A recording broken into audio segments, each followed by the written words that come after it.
Welcome to the Law Life podcast. I'm attorney Shana Karpeles and owner of CA Bar Style, one of California's top tutorial companies for the last 15 years. Today on Law Life, we have Danielle Yeretzian. She is a fabulous attorney turned real estate broker who walks us through her history with taking the bar exam twice, how she overcame self-doubt and working at a corporate law firm and decided to leave the firm and enter her own entrepreneurial spirit. Her story is motivating, it is inspiring, and is really about self-reflection and taking the leap despite self-doubt and obstacles. You're gonna love it. Welcome to the Law Life podcast. On today's episode, we have Danielle Yeretzian, ESQ. What's up, girl? Hey, Shana. So lovely to be here. Thank you for having me. Thank you so much for being here. I want to talk about a lot of different things, primarily, what you're doing now and how you have kind of veered away from the practice of law. Let's start with your background. Tell me a little bit about where you grew up and what was your motivation ultimately to become a lawyer? Okay, so I grew up in Orange County. Mm-hmm. And when I went to college, I was a business major. My parents started and co-own a business together. And so that entrepreneurial gene was planted early in me. So when I got to college on the business major track, discovered that I loved my law professors, my law classes. I aced them. It felt right. I actually didn't know any attorneys growing up. No role model, no mentor, no inspo in the real life setting. It was mainly from school. Absolutely. In fact, cool. I knew I always wanted to do something after college that had to do in the entrepreneurial space. And then when I started doing my research, I realized that a lot of the people that I was looking up to with what they had built in their careers all had gone to law school and were lawyers, but weren't practicing. Mm-hmm. So it kind of just solidified the decision to go from undergrad to law school as opposed to like an MBA or some other graduate degree. And then when you had this like kind of epiphany, okay, I want to, do something with law, what was your next step? Like, did you start researching law schools or like, how to get into law school? Obviously, you had to take the LSAT. So what was that like for you? Yeah, I decided to go straight from undergrad to law school because I knew I wanted to get that degree. Mm-hmm. I don't think when I started law school that I had the intent of necessarily practicing or being a lawyer. Mm-hmm. It was while I was in law school and probably graduating and studying for the bar that I kind of thought to myself, well, I'm here, I'm doing all of this, Mm-hmm. I'm taking the bar, I'm intending to pass the bar to become licensed. My intent isn't just to get a JD. Right. I might as well try being an attorney. Like I actually don't remember like an exact decision. I think it more just felt like this, I'm doing all of this. Maybe I actually will like the practice of law as well. Got it. So I kind of thought to myself, what would be my ideal fit as an attorney? And it was real estate in some capacity because I always had a love for architecture, design, anything real estate I loved. And something business oriented, right? So in-house as opposed to a litigator. Mm-hmm. So I thought, okay, I'll take the bar, I'll pass the bar, and I'll go look for a job like that. Because if I'm supposed to be an attorney, that will check all the boxes and that will be a good. Yeah, that makes sense. And, I had a similar experience. I remember I think I was in the Beverly Center, literally. I remember being in the parking lot and I had this whole debate in my mind. I had just graduated USC and I was like, what do I want to do with my life now? What are the next steps for me? And I was like, well, I really want to teach. And I said to myself, okay, I can always teach and have a law degree. So, if I want to end up getting like credited in something else, I will, but I want to have that law degree. And so, yeah, that makes sense. So you took the LSAT. Was that a smooth ride for you? How did the LSAT prep go? Yeah, I took a prep course in college. I was going so far back in my mind now, right? Yeah, it was Yeah. I'm taking you back today. Real Absolutely. back. Yeah. I was working. It was the summer before my last year of college. We were doing the prep course at night. We were driving, to UCLA every night to do that class. All right. So you get into law school. Where did you go to law school? I went to Southwestern. Cool. Yeah. So that's a pretty popular law school here in Los Angeles. Mm-hmm. It's a big law school, right? I mean, how many students per class in that school about? So when I started, this was 2008. Mm-hmm. We had 3 sections and there was about 88 people, I think, in each section. So about almost 100 students per class.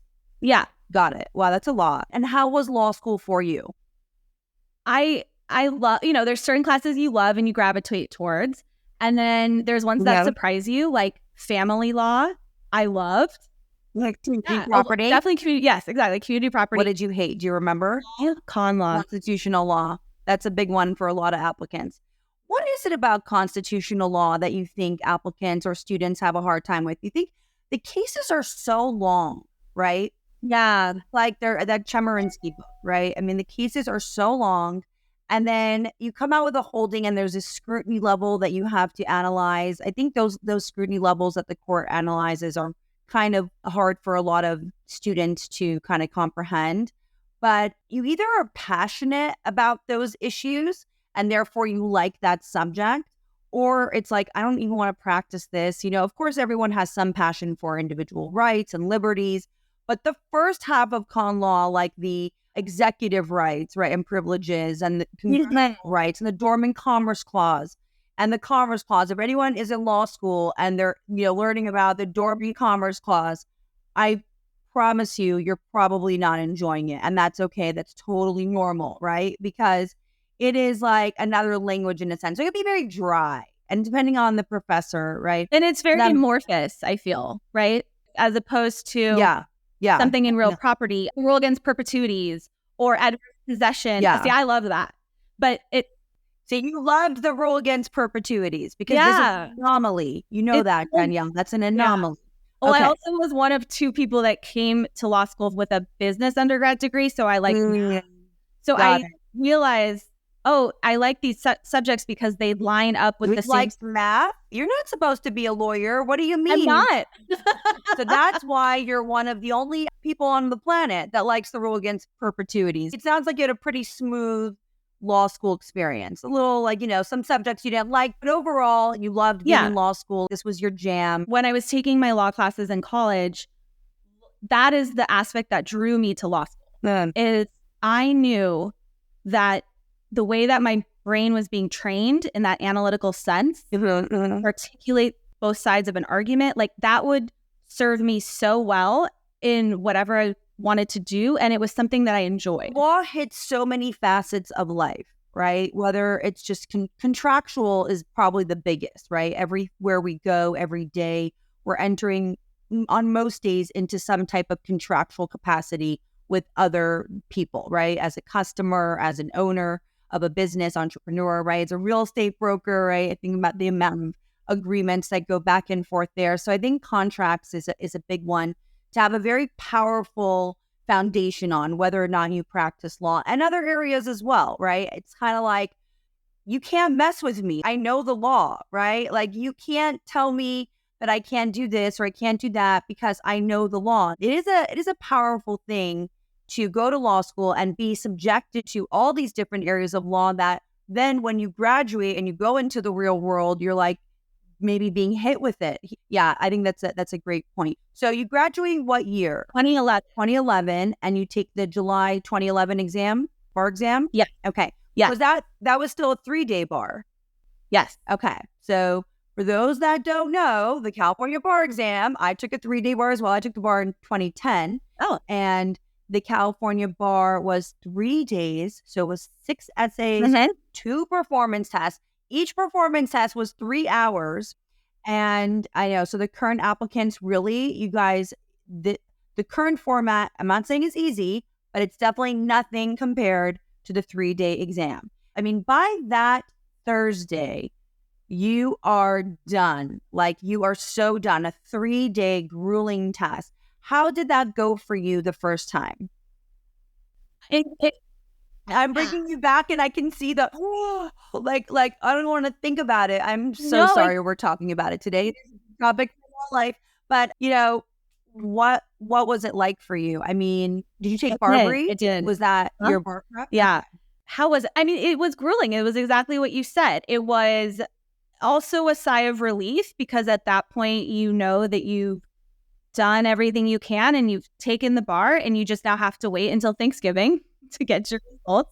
And so Right. it was a relief, Right. but it was also, I don't know if you walked away feeling the same way, but I had no idea how I did. I had no idea. When you were in the Barbary program, were you feeling, because a lot of applicants feel overwhelmed in that program. I did. I started with Barbary. A lot of material, right? Tons of material, a lot of good material. It's not all overwhelming. A lot of it is very relevant. And I remember just getting these long outlines in these boxes. There was humongous long outlines and going like, I'm not even going to look at those. Like, I'm just going to look at this. What is it called? The convisor? I don't know if they still call it that. I don't know if they still do either, but mine, they did. That book was really useful. I lived with that book, but it can be quite overwhelming. So did you complete the program? Do you remember? Like, did you get through most of the schedule there? What was your experience with Barbary like? Yeah. So I don't know if your law school class did the same thing, but it felt like we all graduated and then everybody threw their study groups up in the air and we just like formed new ones for the bar. I don't know why, but it worked out fine because I linked up with 2 other people and we actually were a really great study group. So we made the decision to follow the course as instructed daily. And definitely I didn't feel like by the end of each day, there were times where I thought, oh my gosh, I got a 55 on that crim law essay. How can I possibly move on to torts tomorrow? Like I need to spend. So it was a struggle to stay the course, which I'm sure is the case in any bar prep program. You feel like you haven't mastered something, so it's really hard to make yourself go to the next subject. Right. But we really tried to keep pace. And I definitely did with my other 2 study partners. Sometimes I would go back at maybe the end and try to catch up on something I felt really uneasy about. But yeah, it was helpful. Study every day we together? would meet at school at 8 a.m. to listen to the broadcast of lectures. And then we'd have lunch and then we'd move to the library and we'd study until like 8 p.m. or something. Let's talk about study groups.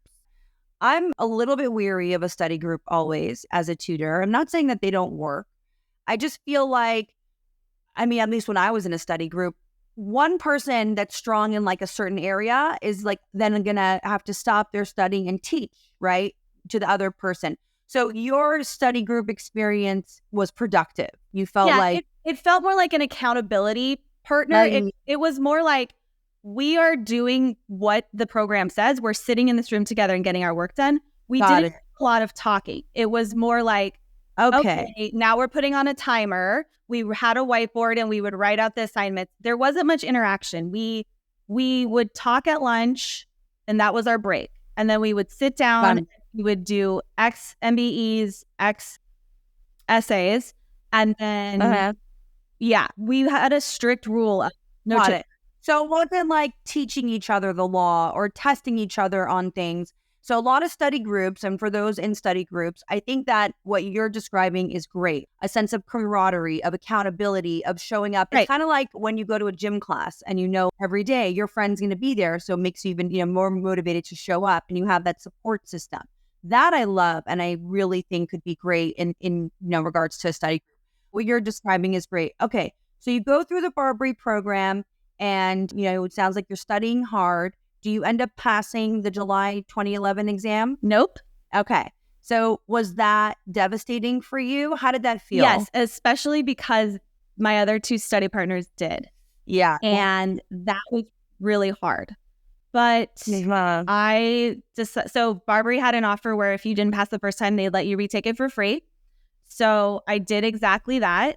And this time I studied alone. I did the same thing. I actually went to the live lectures in the morning because I could just travel west instead of east. And then I would go to the library again and sit there. And I had my little backpack, I had all my stuff, my lunch, my books, I looked like a little pack woman, walking around.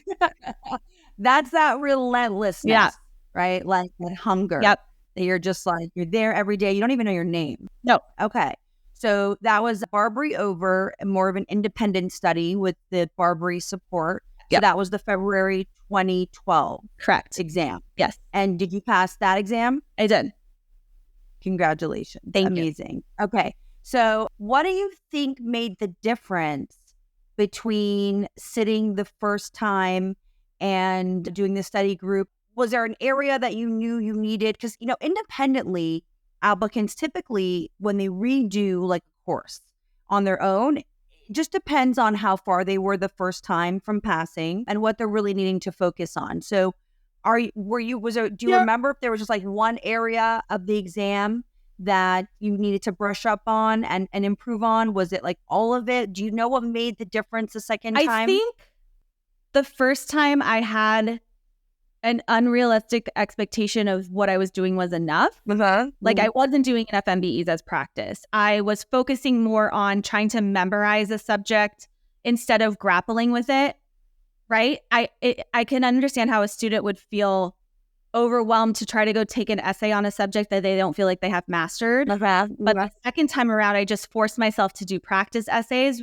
which forced myself to learn the rules and apply the rules and spot them. So I felt like the second time I approached it a lot more from I'm practicing, like an attorney mindset.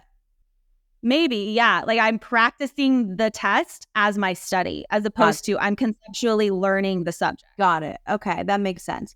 So you pass in 2012 and you go become a big real estate attorney. No, that doesn't happen. Okay, so what is your life like then when you pass the exam? So I got my results in May 2012. Yeah. I was actually in Taiwan at the time with my friends. Yeah, on a trip. And I remember I signed in and it was like a totally different time zone. And I started crying. And I was so happy. And her family members were confused because they thought that I didn't pass. And she, I was actually very happy. So that was a fun moment. And then I came home and I kept job hunting because I had been job hunting on all the listservs and everything that whole time while I was waiting for results. So I just kept doing that. So, and because of your background, did you want to become a real estate attorney or that was your objective? Did you have in mind like the practice area specifically, or are you kind of just like, I'm going to dabble in this, dabble in that, and then decide? No, I had the specific intention to find a position somehow related in business or real estate and in-house, because it kind of had followed the trajectory that we had talked about at the beginning. It was like, am I going to go be a criminal defense attorney? No. Like litigator? No, that doesn't fit what I'm interested in or my skill set. So I'm here looking for these jobs. I just passed the bar. This is the type of job that I want to do. So I actually did in October of 2012 get a position in-house at Cushman & Wakefield, which is an international commercial real estate firm. Yeah, exactly. So I was working in-house. There were 3 of us in the legal department for the West Coast. It was wild, the limited amount of legal minds we had. What kind of work were you doing? I was helping the brokers negotiate their commission agreements, listing agreements, project management agreements. I was reviewing their documents and helping them ensure that their agreements with their clients, good experience, were, above board for the company and fit the criteria of the deals that they had been making. Got it. And how long did you work there? 3 years. 3 years. That's a lot of experience. That's really good. And did you like that corporate setting, law firm setting? Well, not as much as I expected. And I thought to myself, well, this is kind of my dream job as an attorney, right? I did get that opportunity to do this. And so it didn't feel like switching gears to another attorney position was what would fill the lack that I was feeling. And so I thought, can we talk about that? You're in this, big fancy firm, international firm. You're like, this is my dream job, but something feels off. It sounds I'm on the 48th floor of a 50-story building in downtown LA. I dress up. I wear a suit every day to work. Legally blonde, come to life. Right? Absolutely. Yeah. I'm talking to all the brokers and helping that, all this exactly what I had imagined I would be as a lawyer. And I think I had not forgotten, but I had gotten so far away from that, why I started to go to law school in the first place, that I didn't have chills. Mm-hmm. Yeah. Mm-hmm. So that was a very hard decision to leave that position, because it felt like there's so many aspects about this that I love, but this isn't where I started on my journey, the reasoning behind all of this, and I've gotten far away somehow. But what was missing? Can you pinpoint it? I didn't see me spending my life sitting in an office building downtown. I didn't feel like I was flexing my entrepreneurial spirit in any way. And I didn't feel like I was, that the way that I was helping the people that I wanted to help. Like I could do more, I could make more of an impact in a different way. Love that. And that's really courageous to admit. I think for newly licensed attorneys, this is invaluable information, because the key in life is you don't want to get stuck.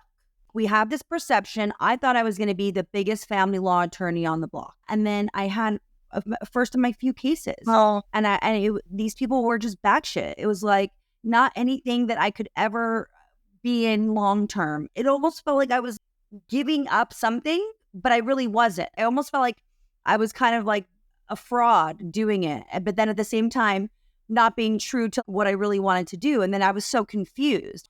But what ends up happening, at least for me, and I want to hear from you as well, is you will find your way, right? Like eventually, if you just keep exposing yourself, you go to this area of law, you go to that area of law, maybe you pick up a mentor if you're lucky enough to find one, you will find where your journey takes you, and then you will find your place. But you have to be brave enough. I have family members that get into these positions where you're in a job, you're in a career, and you have to feed your family. You have to put food on the table. And so you can't just, until you find something else, leave. So it's good. I'm proud of you that you took that step.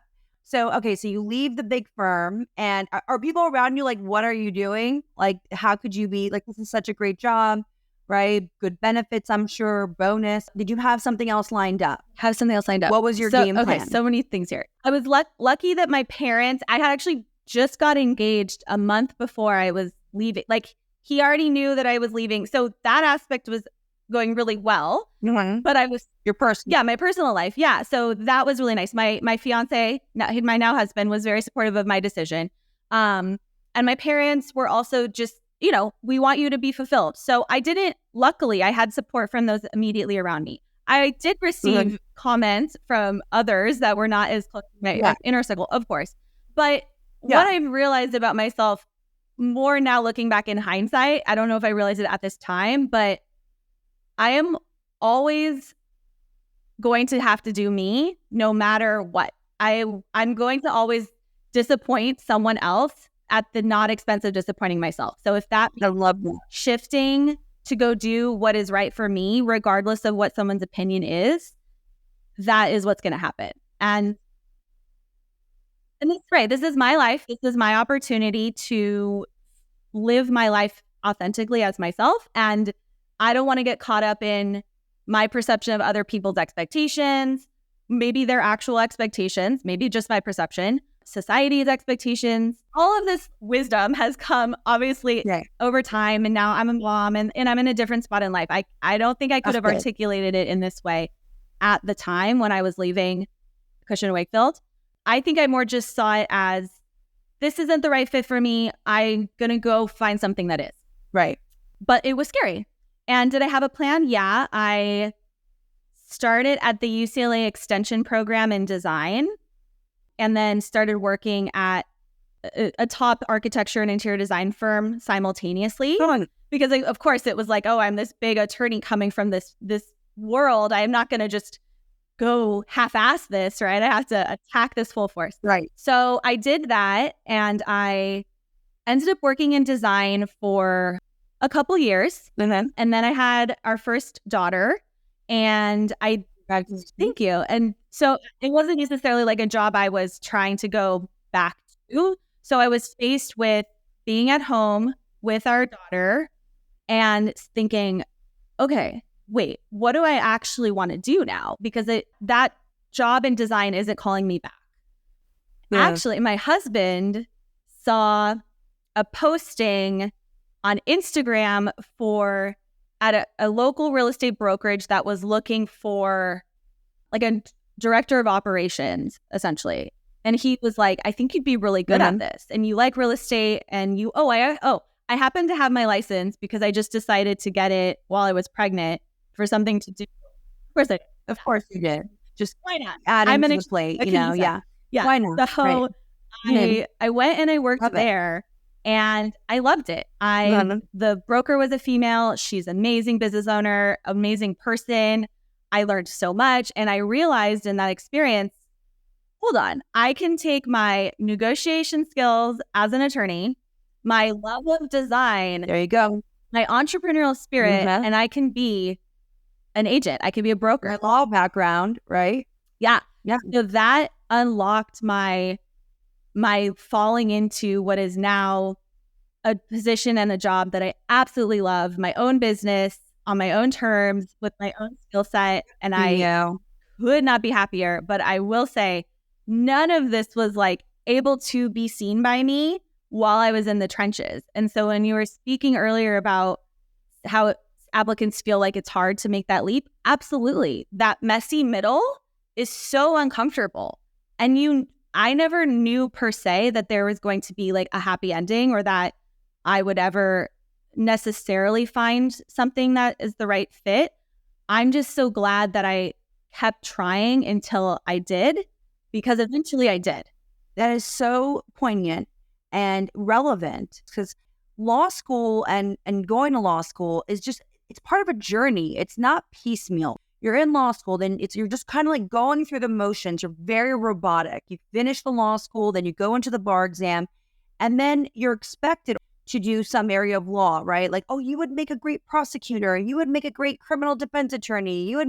You have to find that for yourself. And you really have to tune out the noise and the expectations of others. You're going to have people that support you, but you're also going to have people that have opinions. And you can say, thank you so much for your opinion, but I'm doing me and I'm going to figure it out, right? Maybe you're going to go be an actor for a little bit. Maybe you're going to pursue music. Maybe getting the law degree was just something you wanted to have on your belt and you really have another passion and it was like your backup plan, right? You don't have to practice law. And so you have to organically allow your life to unfold instead of trying so hard to fit it into this box that you may have thought this is where I'm supposed to be. You're making such a great, like, relevant point that really has not been brought up in an episode yet, of really following the destiny. And whatever is meant to be, I really believe is just going to be, but you've got to be the one driving that journey and not giving up and knowing when it's uncomfortable to say, this is not for me and I'm not going to get stuck here, because happiness is important. So that's great. So you're a mom. So how many kids do you have now? I have two daughters. I have a 6-year-old and a 4-year-old. 6 and a 4. Okay. And you have your own business. Mm-hmm. And what's the name of the business? Well, I'm just a solo residential agent. However, I have a business partner. And so together we make up Coveted Home. It's essentially just like our brand. Got it.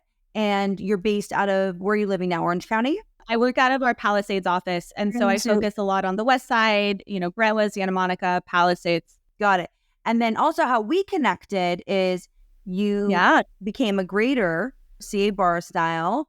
And you are such a strong grader, and you don't do as much grading for me anymore, but the grading that you do is just, you got trained on the protocol and it's so clear and it's so strong. Do you I know it's like a side thing that, people do and attorneys do for CA bar style, and it's a very big job. I mean, the grading is so important for my purposes as not only their tutor, but also the applicants to be able to go in and know exactly like what they got wrong. What do you love about grading and what do you hate about grading? As you saw, I came back in some capacity this last round because I really wanted to be there for the student. I know this sounds so crazy because I am so far removed, but I hold such a special place in my heart for that time of my life and that journey that I was on.